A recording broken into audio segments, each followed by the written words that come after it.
우리가 신앙생활을 하면서 가장 많이 듣는 말이 뭘까요? 사랑 아닐까요? 사랑. 예수님의 십자가 사랑, 그리고 하나님의 그 독생자를 내어주시는 그 사랑.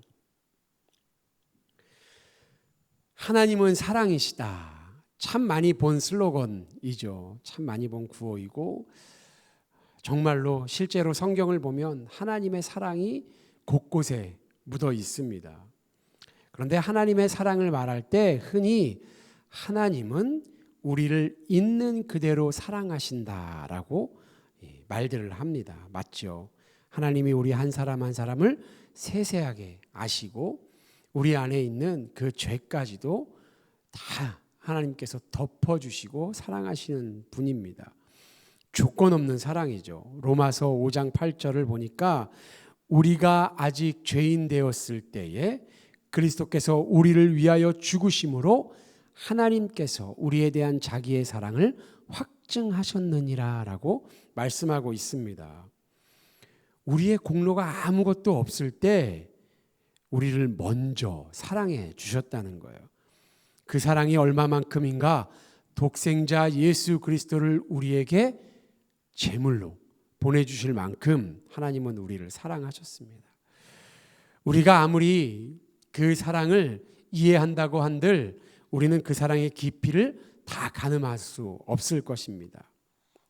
그런데 그 사랑을 오해하는 경우가 종종 생깁니다.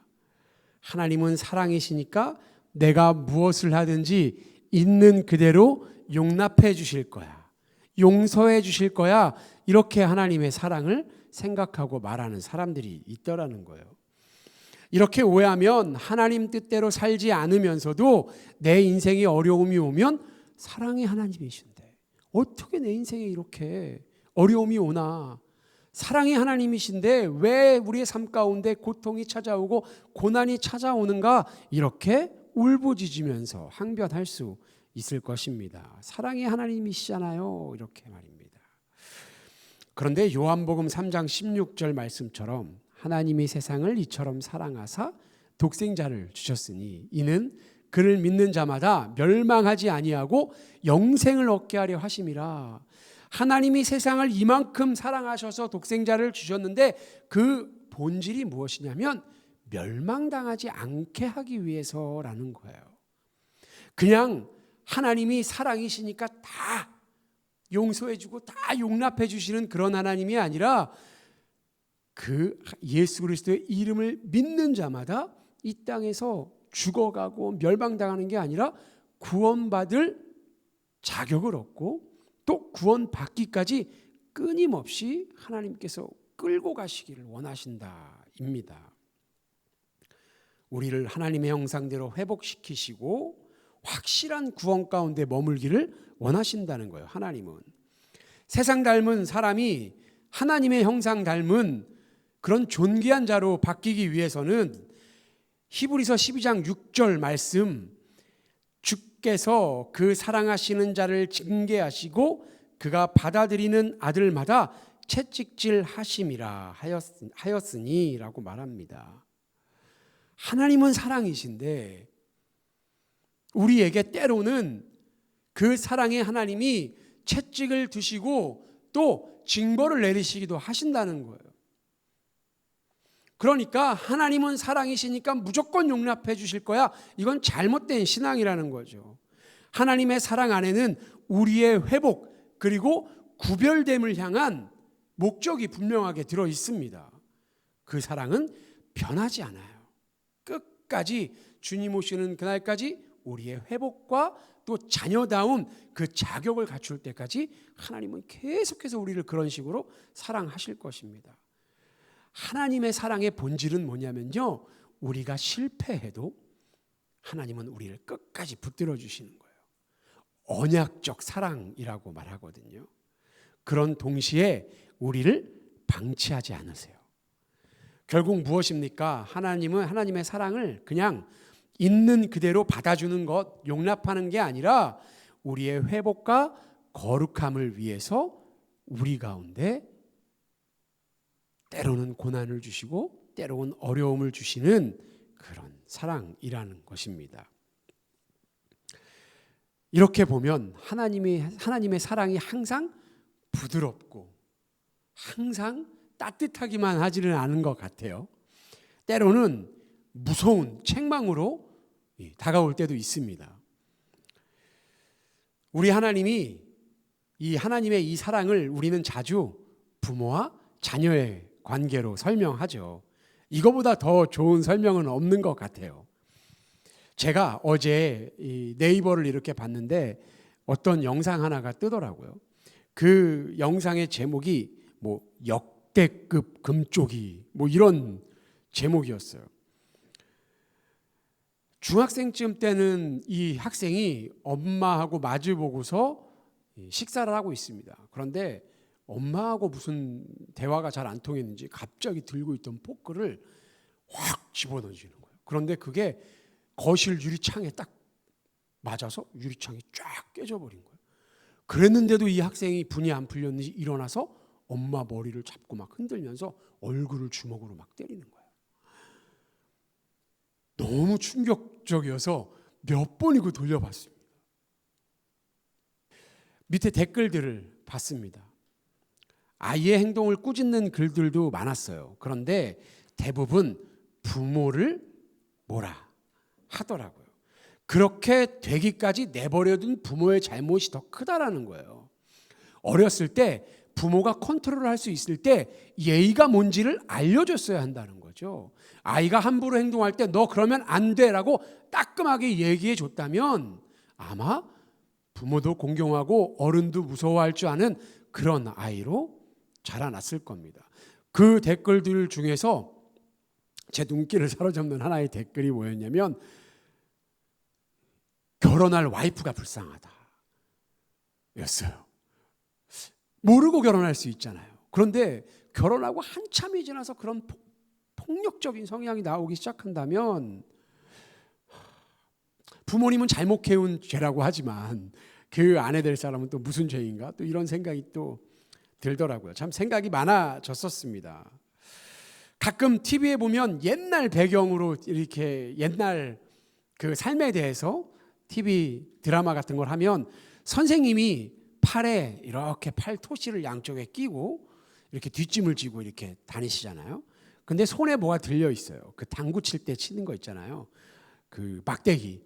그리고 그 끝에는 꼭 뭐라고 써 있어요. 뭐라고 써 있어요? 사랑의 매라고 써 있어요.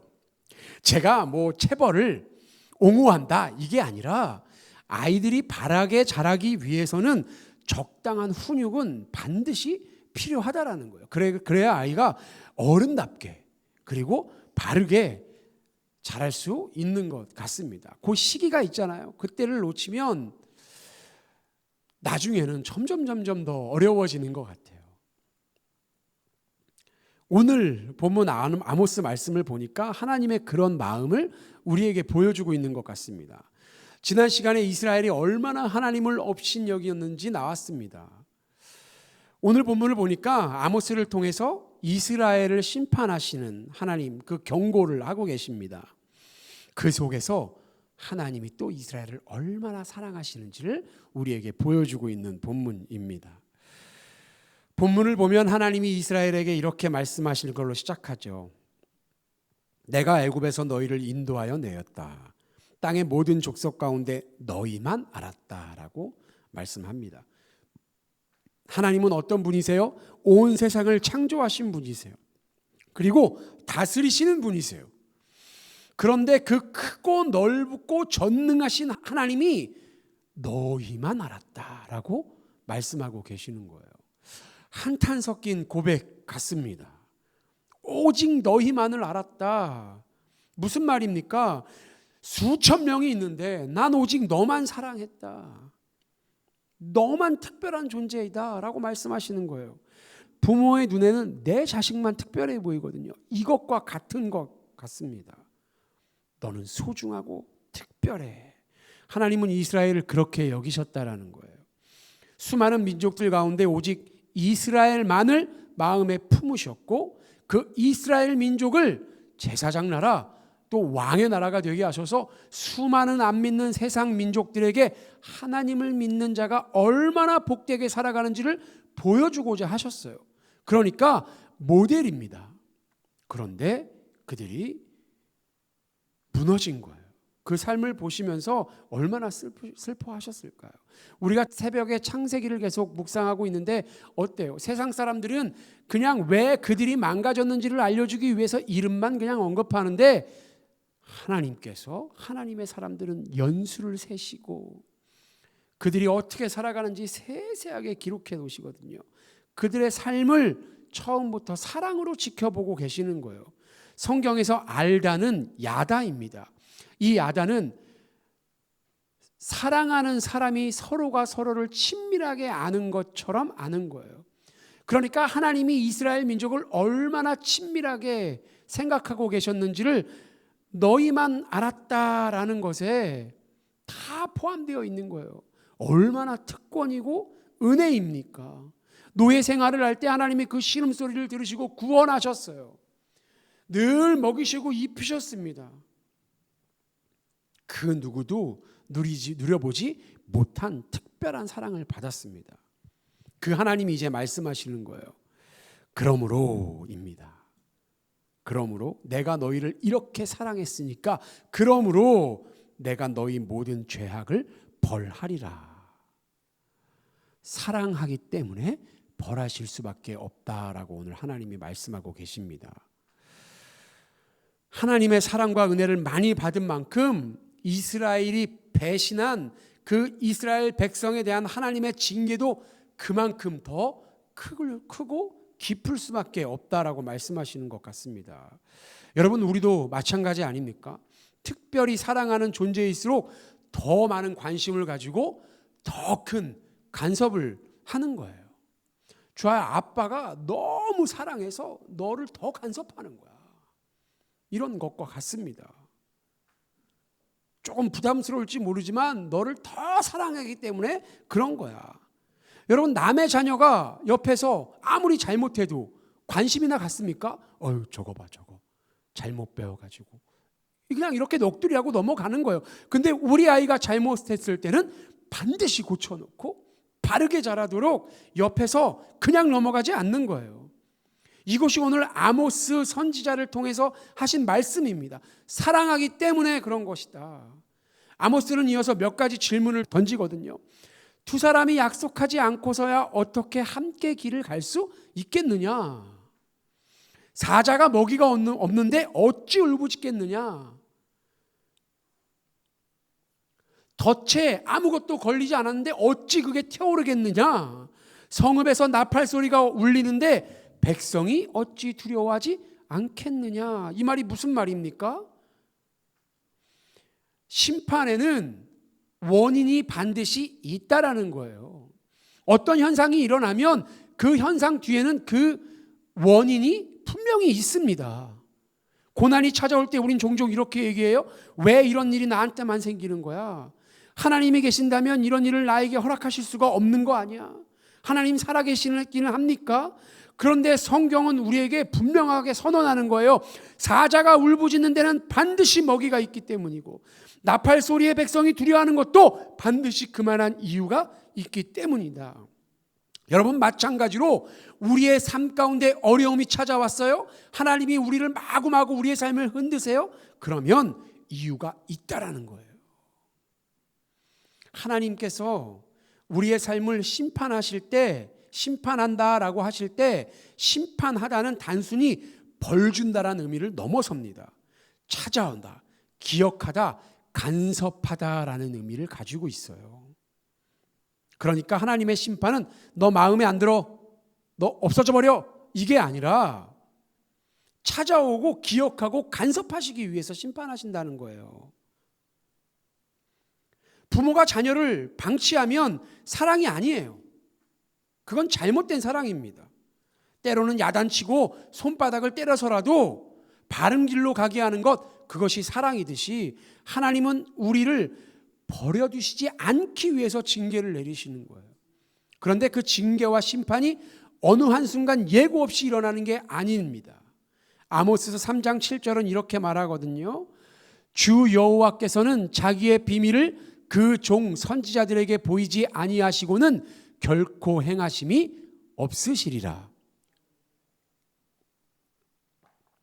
무슨 말입니까? 하나님이 이렇게 지켜보다가 끝! 이게 아니라는 거예요. 사랑에 근거했기 때문에 미리미리 말해주는 거예요. 경고해주는 거라는 거예요. 여기서 비밀이라는 거는 단순히 숨겨놓은 비밀이 아니라 친밀하다, 대화하다, 속삭이다라는 의미를 같이 가지고 있습니다. 단순히 숨겨놓는 게 아니에요. 내가 나만 알고 있다가 드러내는 게 아니라 하나님은 심판을 내리시기 전에 선지자를 통해서 비밀을 미리 말씀하시고 경고하시는 거예요. 왜 비밀입니까? 아직은 일어나지 않았지만 반드시 일어날 일이기 때문에 당시에는 비밀이에요. 그러니까 그 비밀을 하나님께서 말씀하여 주시면서까지 깨닫기를 원하신다라는 거죠. 어느 날 갑자기 일어나는 심판이 아니라 반드시 경고하시고 기회를 주신다. 여러분, 그렇다면 오늘 우리가 이 말씀을 듣는 것도 우연이 아니라는 거예요. 하나님이 그냥 아무 본문이나 우리에게 툭 던져서 오늘은 그 본문, 그게 아니라 듣는 자가 깨닫기를 원하시는 것을 여러분 믿으시기 바랍니다. 우리의 삶을 살리기 위해서 미리 깨달아서 저 심판 가운데, 멸망 가운데 떨어지지 않게 하기 위해서 저와 여러분을 사랑하니까 오늘 이 본문을 우리 귀에 듣게 하셨다라는 거예요. 그러니까 우리의 삶을 돌아봐야 합니다. 혹시 최근에 우리의 마음에 하나님의 말씀이 두드린 적 없으세요? 걸음을 멈추게 하고 와, 이건 주님의 뜻인가라고 생각하게 한 일들이 우리 삶에 없었습니까? 하나님께서 우리의 삶을 두드리시고 때론 멈추게 하시고 돌아보게 하세요. 그렇기 때문에 어떤 어려움을 만나면 그것은 벌이 아니라 하나님이 저와 여러분을 살리기 위해서 주시는 사인으로 받아들여야 합니다. 지금 나에게 주어진 이 공고한 상황, 그 뒤에 넘어 있는 하나님의 마음, 그 은혜와 사랑을 바라볼 수 있는 영적인 눈을 가지고 살아가는 우리가 되기를 소망합니다. 여러분, 신호등에 노란불이 있잖아요. 이 노란불이 뭐예요? 빨간불 전에 들어오는 거예요. 이 노란불이 없다고 생각해 보세요. 운전하시는 분들은 공감이 그냥 바로바로 되실 거예요. 큰일 나는 겁니다. 파란불 있다가 막 100km로 다니다가 노란불 없이 그냥 빨간불로 바뀌면 정말 난리 날 거예요. 그런데 그 노란불은 준비하라는 거예요. 이제 빨간불이 들어올 거니까 준비하세요. 미리미리 속도를 줄이세요. 오늘 아모스 선지자가 이스라엘에게 주시는 이 하나님의 경고의 말씀은 노란불인 거예요. 축구 경기에서도 그렇잖아요. 옐로우 카드 2장을 받으면 레드 카드예요. 퇴장하기 전에 한 번 기회를 주는 거예요. 오늘 아모스 선지자가 옐로우 카드를 들고 서서 선포하고 있는 겁니다. 외치고 있어요. 그런데 너무너무 안타까운 것이 뭐냐면 이스라엘 백성들이 그 경고를 듣지 않았다는 거예요. 하나님은 아모스 선지자뿐만 아니라 여러 번 경고하셨어요. 기근을 보내셨고요. 비를 멈추게도 하셨고요. 전염병을 퍼뜨리기도 하셨어요. 심지어 전쟁까지 일으키셨어요. 그랬는데도 불구하고 북이스라엘 사람들은 하나님 말고 다른 것으로 해결할 것을 계속 찾고 그곳에서 만족하는 삶을 살아갔다는 거예요. 하나님의 마음을 계속해서 아프게 했습니다.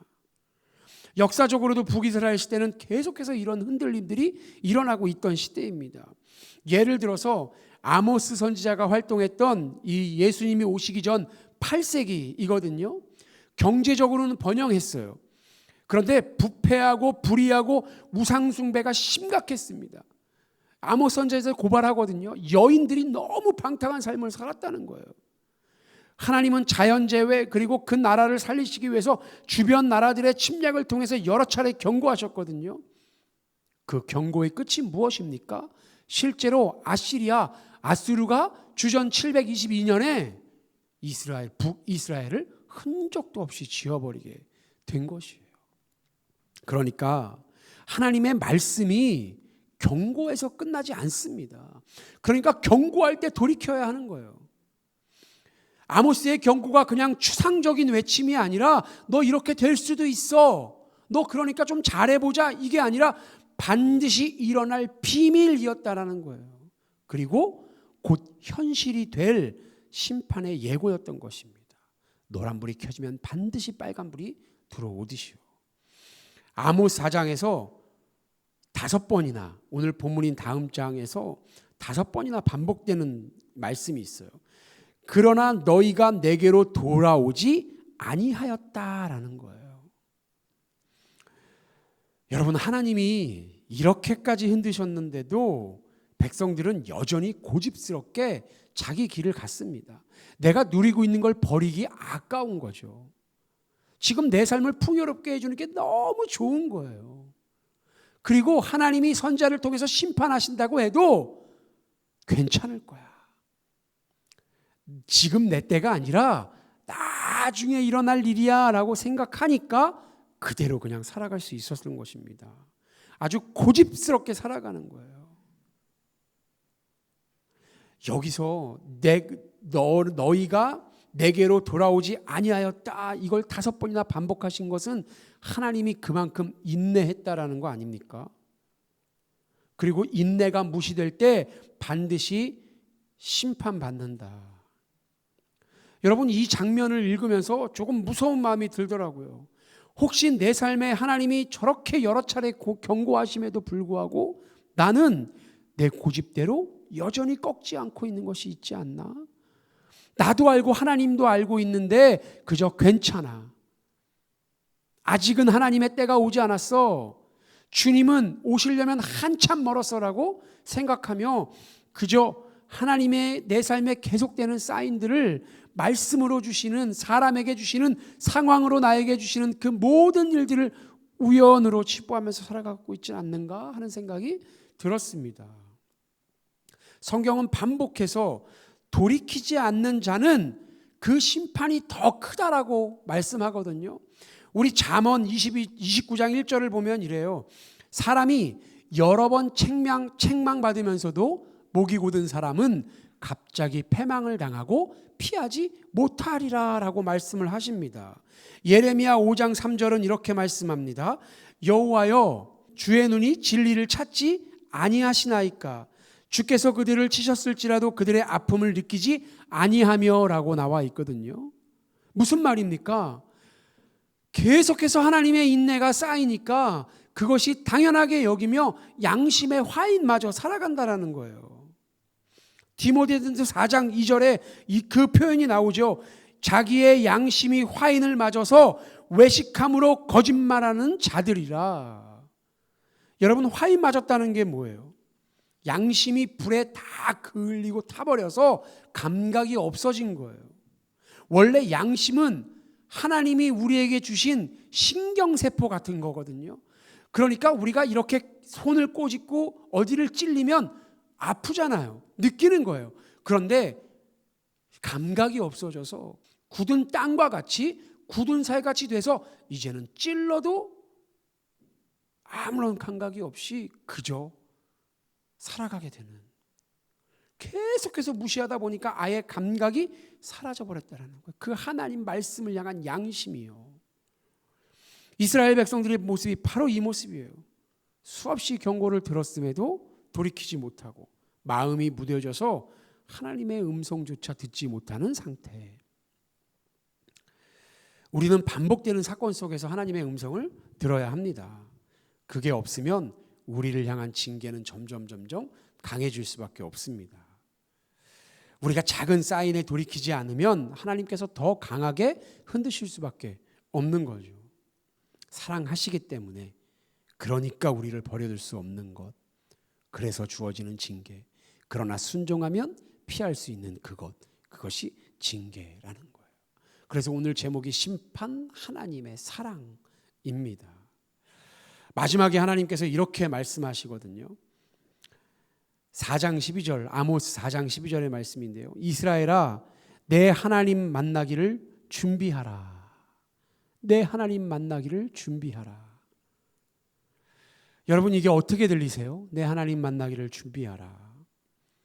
이스라엘 사람들한테는 무슨 말입니까? 너 너 죽을 준비해. 이겁니까? 이런 무서운 말씀이 아니라 전 이 말씀이 돌아와라, 마지막 기회다, 이렇게 들리더라고요. 5번이나 경고했지만 여전히 돌아오지 않는 백성들에게 하나님은 마지막으로 손을 내미시는 거예요. 너희는 내게로 돌아와라. 이제라도 내 앞에 서서 회개해라. 내가 너희에게 한 모든 두려운 말씀들은 너희를 심판하려는 것이 아니라, 그게 목적이 아니라, 내가 너희를 처음 사랑했던 그때 너희가 나로 인해 구원받고 기뻐하던, 나로 인해 행복해하며 그것만으로 만족했던 그때로 돌아오기를 바란다라는 거예요.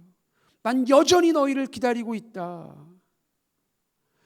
여러분, 하나님의 이 말씀이 왜 우리에게 감동이 되는 것이냐면요, 왜 우리에게 벅차게 되는 것이냐면요, 그 다음 절을 읽으면 알 수 있어요. 우리 한번 함께 읽어볼까요? 다음 절 시작.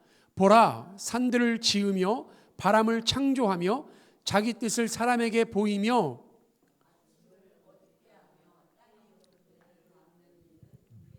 만군의 하나님 여호와시니라 라고 나와 있거든요. 여러분, 이 고백이 굉장히 웅장한 겁니다. 하나님은 우리가 눈으로 볼 수도 잡을 수도 없는 바람조차 창조하시는 분이세요. 흙으로 사람을 만드신 하나님이세요.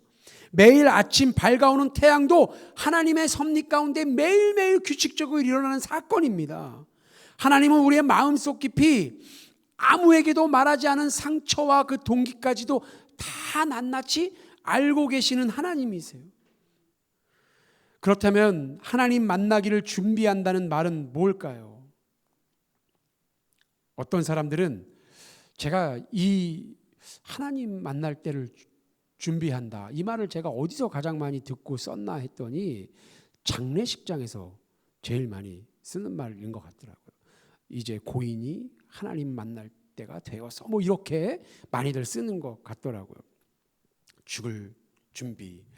그런데 물론 그것도 포함되어 있을 거예요. 우리는 마지막 날 예수 그리스도를 만나고 하나님 앞에 설 준비를 하면서 살아가야겠죠. 그런데 좀 더 구체적이고 실질적인 의미가 있는 것 같습니다. 뭐냐면 하나님을 만날 준비란 오늘을 이야기하는 거예요. 오늘을 하나님 앞에 정직하게 서 있는지, 하나님이 나에게 보내신 작은 사인을 무시하며 살아가지 않았는지 늘 점검하며 살아가는 거예요. 하나님을 만나는 준비란 작은 사건 속에서 하나님의 음성, 그 세밀한 음성을 듣는 사람입니다. 큰 일이 벌어져야만 하나님이 하신 일이라고 생각하는데 아니에요. 우리의 모든 삶을 쥐고 계신 분이 하나님이시라는 거예요. 작은 사건 속에서, 세밀한 음성 속에서도 분명히 우리에게 날마다 말씀하고 계신다는 거예요. 건강의 문제, 인간관계의 불편함, 뜻밖의 어려움 속에 다 하나님의 메시지가 숨겨 있을 수 있다는 것입니다. 하나님을 만날 준비란 다시 주님 앞에 이제 나오는 거죠. 기도의 자리로 돌아오고 말씀 앞에서 나의 마음을 열고 공동체 안에 들어와 회복되는 것, 그것이 하나님 만날 준비인 줄 믿습니다. 이렇게 말하고 나니까 하나님 만날 준비가 거창한 게 아니에요.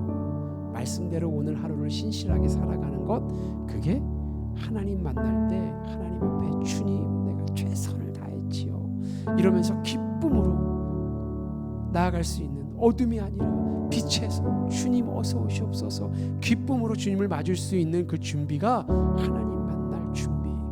오늘 성도님들처럼 날마다 새벽에 기도하고 예배하고 늘 우리의 삶 속에서 예수 그리스도의 그 얼굴을 구하며 살아가는 것, 그것이 하나님 만날 준비라는 거예요. 우리 삶에 혹시 노란불이 켜진 분이 계시면 너무 실망하지도 너무 무너지지도 마시고 그때 하나님 붙잡는 게 은혜다라고 생각하고 오늘 이 시간부터 마음을 다시 다잡고 그것이 주님이 나에게 주시는 초청이라는 것을 깨닫고 돌아올 수 있는 우리가 됐으면 좋겠습니다. 이스라엘아, 내 하나님 만나기를 준비하라. 이 부르심에 응답하는 것이 믿음이고 그 길만이 생명의 길, 진리의 길인 줄 믿습니다. 기도합니다. 사랑과 은혜가 많으신 아버지 하나님, 오늘 아모스 선지자의 말씀을 통해 우리를 향한 하나님의 마음을 다시금 깨닫게 하심에 감사드립니다. 주님, 우리가 주님의 자녀된 것이 은혜임을 고백합니다. 주님이 우리의 사랑은 저 끝까지 놓지 않고 포기하지 않으시는 사랑임을 또한 고백합니다. 그러나 그 은혜와 사랑이 방종이 되지 않게 하시고 오히려 더 깊은 순종과 책임으로 나아가게 하여 주옵소서. 때로는 우리 삶에 찾아오는 흔들림 그리고 고난을 이해하지 못할 때가 많습니다. 하지만 오늘 말씀처럼 그것이 원인 없는 심판이 아니라 우리를 사랑하시기에 주시는 경고임을 깨닫게 하여 주옵소서. 작은 사인에서부터 주님의 음성을 듣게 하시고 돌이킬 수 있는 겸손한 마음을 허락하여 주옵소서. 우리 마음이 혹시 완악해져서 5번 10번의 경고에도 돌아오지 않는 이스라엘 백성처럼 되지 않게 하시고 양심이 묻어져 주님의 말씀조차 들리지 않는 그 자리에 우리가 있지 않게 하여 주옵소서. 우리의 마음을 엽니다. 주여, 우리의 마음속에 들어와 주장하여 주시오. 이스라엘아, 내 하나님 만나기를 준비하라 하신 말씀처럼 바로 세우신 교회 모든 권속들마다 하나님 앞에 서기를 준비하는 인생 되게 하여 주옵소서. 오늘 내 삶 속에 하나님 만나는 은혜가 있기를 간절히 간구하며 죽을 날만 준비하는 것이 아니라 오늘의 삶을 늘 주님 앞에 준비된 자세로 살아내고 드리는 지혜가 우리 안에 있게 하여 주옵소서. 예수 그리스도의 이름으로 기도합니다.